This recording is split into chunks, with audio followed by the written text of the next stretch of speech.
Chiều ngày 7 tháng 1, một tàu du lịch đang đậu trên sông Sài Gòn bất ngờ cháy lớn, ngọn lửa đỏ rực bao trùm con tàu. Đến 16 giờ 40 phút ngày 7 tháng 1, lực lượng chức năng phường Thạnh Mỹ Tây, thành phố Hồ Chí Minh vẫn đang phối hợp lực lượng cảnh sát phòng cháy chữa cháy và cứu nạn cứu hộ trên sông và các đơn vị liên quan cố gắng dập ngọn lửa từ vụ cháy tàu du lịch trên sông Sài Gòn. Theo đó, khoảng 16 giờ cùng ngày, ngọn lửa bùng phát dữ dội trên con tàu du lịch đang đậu trên sông Sài Gòn, đoạn dưới chân cầu Sài Gòn.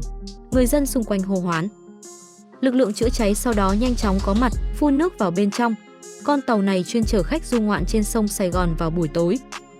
Đám cháy xuất hiện ở ven sông Sài Gòn, bờ bên quận Bình Thạnh cũ, đối diện khu Thảo Điền. Ghi nhận lúc 16 giờ 55 phút, lực lượng chức năng đang phong tỏa hẻm 289 Ung Văn Khiêm, phường 25, quận Bình Thạnh cũ để xe cứu hỏa tiếp cận.